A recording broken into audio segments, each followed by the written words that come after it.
श्री स्वामी समर्थ. स्वागत आहे तुमचं माझ्या युट्यूब चॅनलमध्ये. आजचा दिवस तुम्हाला खूप छान सुख समाधानाचा आणि आनंदाचा जाऊ देत ही स्वामींच्या चरणी प्रार्थना करते आणि आज या नवीन व्हिडिओला सुरुवात करते. तर बघा मित्रमैत्रिणींनो, हिंदू नवीन वर्ष जे आहे तर ते सुरू झालेलं आहे आणि नवीन वर्षामध्ये पहिला सण जो येतो तर तो म्हणजे मकर संक्रांती.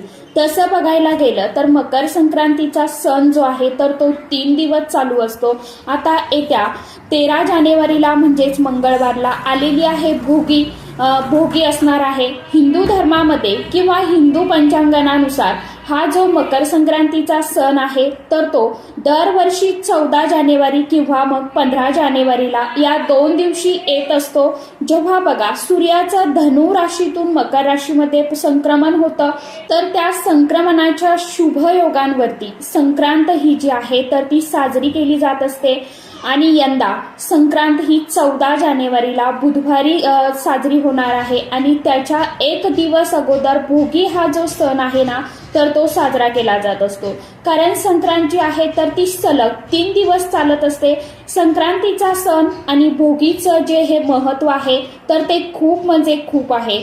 भोग या शब्दाचा 2 प्रकारे अर्थ काढला जातो. भोग म्हणजे आपल्या कर्माची, बघा आपण म्हणतो आपल्या कर्माचं फळ भोगत आहोत आपण, तर आपलं कर्म आपलं नशीब, आपल्या आयुष्यामध्ये दुःख हे जे आहे तर ते आपण जे भोगत असतो तर त्याला देखील एक प्रकारचं भोग असं देखील म्हटलं जातं. आणि देवांना आपण नैवेद्य अर्पण करत असतो तर त्याला सुद्धा भोग या नावाने ओळखलं जातं, बोललं जातं. भोगीचा हा जो दिवस आहे ना तर तो अतिशय अत्यंत खूप खास आणि महत्वाचा असतो. आपण बघा इतर कोणत्याही दिवशी आपल्या पितरांची सेवा नाही केली तरीही चालते, परंतु अमावस्येच्या दिवशी, भोगीच्या दिवशी आपण आपल्या पितरांची सेवा, स्मरण, ध्यान करण्याची आपल्याला एक मिळालेली एक संधी असते. बघा आपल्याला मंगळवारी भोगीच्या दिवशी भोगीची पूजा नाही केली तरी पण चालेल, पण तिळाचं आणि 2 लवंगांचा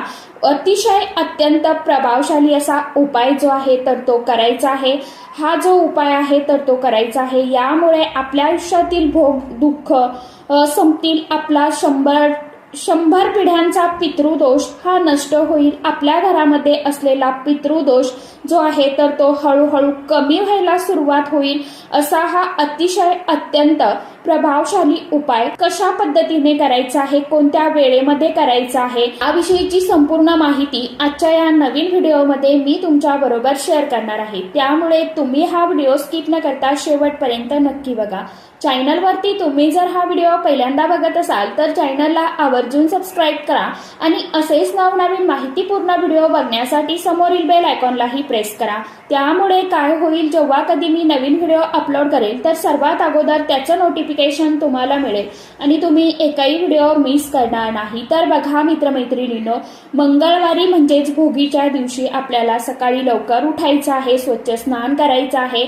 स्नान करण्याच्या पाण्यामध्ये आपल्याला चिमूटभर तीळ, चिमूटभर हळद टाकायची आहे आणि त्या पाण्याने स्वच्छ स्नान करायचं.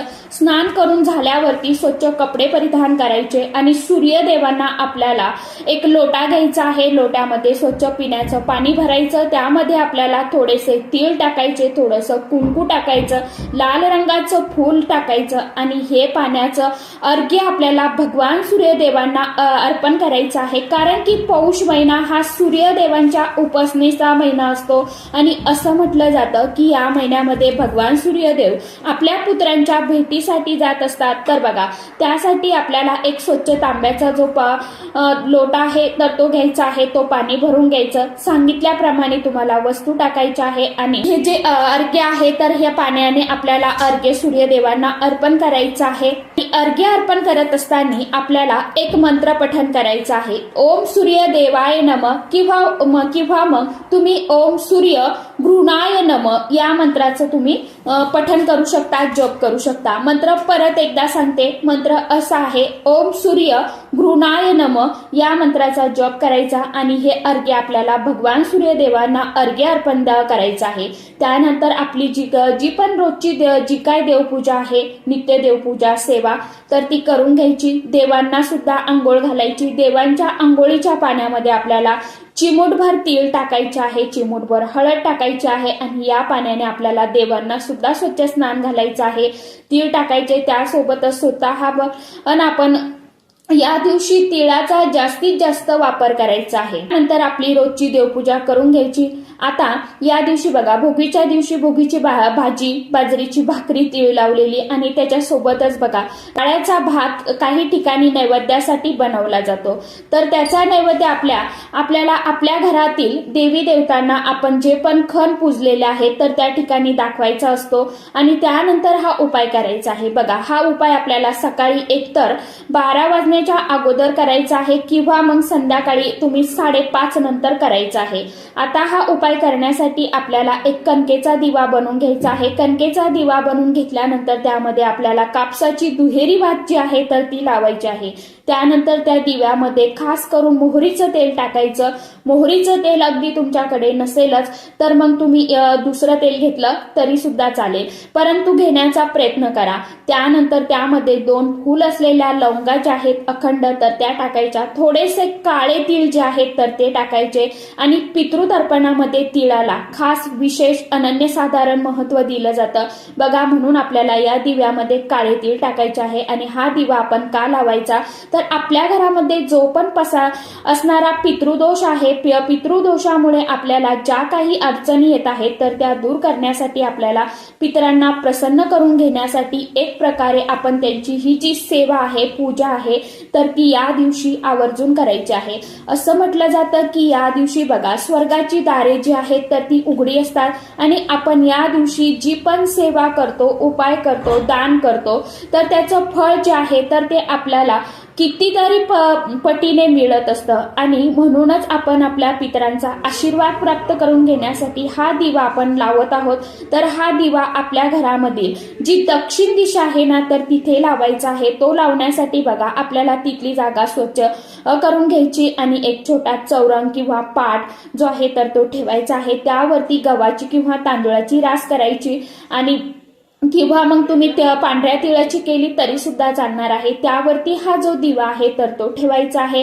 एक दिवा प्लेटमध्ये ठेवून प्रज्वलित करायचा आणि या दिव्याचं तोंड दक्षिण दिशेला येईल. दक्षिण कोपऱ्यामध्ये दक्षिण दिशेला घराच्या आपल्याला हा दिवा लावायचा आहे. आता बघा, घरातील सर्व व्यक्तींनी त्या दिव्याला नमस्कार करायचा आहे. दोन्ही हात जोडून तुमच्या पितरांचं ध्यान करायचं आहे, स्मरण करायचं आहे, त्यांची नावं घ्यायची आहे. आपल्या हातून कळत न कळतपणे त्यांची जर काही चूक झाली असेल त्याची माफी मागायची आहे आणि आपल्या हातून कळत न कळत त्यांची सेवा घडली नसेल, काही चुका झाल्या असतील तरी सुद्धा तुम्हाला त्यांच्याकडे मनोमन प्रार्थना करायची आहे. त्यांचे सदैव आशीर्वाद, कृपा आपल्या कुटुंबावरती राहावी, आपल्या घराची भरभराट व्हावी. माझ्या आयुष्यामध्ये ज्या पण अडचणी, अडथळे आहेत, मी जे हे भोगत आहे तर हे सर्व दूर करा. यासाठी आपल्याला आपल्या पितरांची सेवा जी आहे तर ती करायची आहे आणि त्यांना क्षमा याचना प्रार्थना करायची आहे. आता घरातील एकाच व्यक्तीने हा दिवा प्रज्वलित करायचा आहे. आपल्या घरामधील सर्वात मोठी व्यक्ती, आपल्या घरातील जो पण कर्ता पुरुष आहे, कर्ती स्त्री आहे तर त्या कर्त्या पुरुषाने हा जो दिवा आहे तर तो प्रज्वलित करायचा आहे. आणि इतर व्यक्तींनी घरातील बघा या दिव्याला फक्त नमस्कार करायचा आहे आणि क्षमा याचना मागायची आहे. तर असा हा एक दिवा आपण आपल्या पितरांसाठी लावायचा आहे. त्यानंतर हा जो दिवा आहे, दिवस आहे मंगळवार, तो माता लक्ष्मीला सुद्धा समर्पित असतो. माता लक्ष्मी जर आपल्या घरामध्ये अखंड वास करत असेल तर आपल्याला कशाचीच उणीव, चणचण, कमतरता ही भासत नाही. आपल्या घरामध्ये सदैव पैसा, धन, धान्य, सुख, समृद्धी, संपत्तीची बरकत होत असते आणि म्हणूनच या दिवशी स्वर्गाची दारे उघडे असतात. म्हणून बघा आपण माता लक्ष्मीला प्रसन्न करून घेण्यासाठी एक दुसरा दिवा प्रज्वलित करायचा आहे. त्यासाठी बघा तुम्ही दुसरा दिवा घेतला तरी चालेल किंवा मग रोज देवघरामध्ये आपण जो दिवा लावतो ना तर तो घ्यायचा आहे. त्यामध्ये तेल घालायचं, कापसाची वात घालायची, हा दिवा प्रज्वलित करायचा आणि त्यामध्ये 2 फूल असलेल्या लवंगा ज्या आहेत तर त्या टाकायच्या. कारण की लवंग जी आहे तर ती माता लक्ष्मीला अतिशय अत्यंत खूप प्रिय आहे. ह्या ज्या लवंगा आहेत तर त्या खूप प्रिय आहे. या 2 लवंगा आपण त्या दिव्यामध्ये टाकायच्या, माता लक्ष्मीला नमस्कार करायचा आणि तिथे बसूनच महालक्ष्मी अष्टकम शक्य असेल तर 16 वेळा पठण करा. या दिवशी पितरांचा पण जो मंत्र आहे तर तो ओम पितृदेवताय नमः या मंत्राचा सुद्धा तुम्ही जप करू शकता. जितक्या वेळेस तुम्हाला शक्य होईल तितक्या वेळा तुम्हाला या दोन्ही मंत्राचा जप पठण जे आहे तर ते करायचं आहे. तर अशा पद्धतीने तुम्हाला ह्या ज्या सेवा आहेत तर त्या करायच्या आहे आणि या सेवा आपण जर केल्या तर त्याचं फळ जे आहे तर ते आपल्याला नक्कीच 100% जे आहे तर ते मिळत असतं. म्हणून हा छोटासा उपाय जरी तुम्हाला छोटा वाटला असेल तरी त्याचे परिणाम प्रभाव जे आहेत तर ते खूप मोठे आहे. आपण जसं म्हणतो ना, छोटे पॉकेट में बडा धमाका, असे या उपायांचे सेवेचे लाभ जे आहेत तर ते आहेत. फक्त उपाय विश्वासाने करा, आपल्याला नक्की त्याचं त्या सेवेचं उपायांचं फळ जे आहे तर ते मिळतं. कारण की या दिवशी दान करण्याला विशेष अनन्यसाधारण असं महत्व आहे. प्रत्येकाने हा उपाय आवर्जून नक्की करून बघा. या मकर संक्रांतीच्या भोगीच्या दिवशी आवर्जून हा जी काही उपाय येणार आहे, सेवा येणार आहे, तो आपल्या चॅनलवरती व्हिडिओ येणार आहे त्याविषयीचे, तर सर्व उपाय सेवा करून बघा. नक्कीच तुमच्या आयुष्यामध्ये बदल झालेले तुम्हाला दिसून यायला सुरुवात होईल. तर चला, आजच्या व्हिडिओमध्ये इतकीच माहिती होती. कशी वाटली नक्की सांगा. व्हिडिओ आवडला तर चॅनलला आवर्जून लाईक, शेअर, सबस्क्राईब जरूर करा. परत भेटूया नवीन माहितीसोबत, नवीन व्हिडिओसोबत. तोपर्यंत सर्व माझ्या युट्यूब परिवाराला श्री स्वामी समर्थ.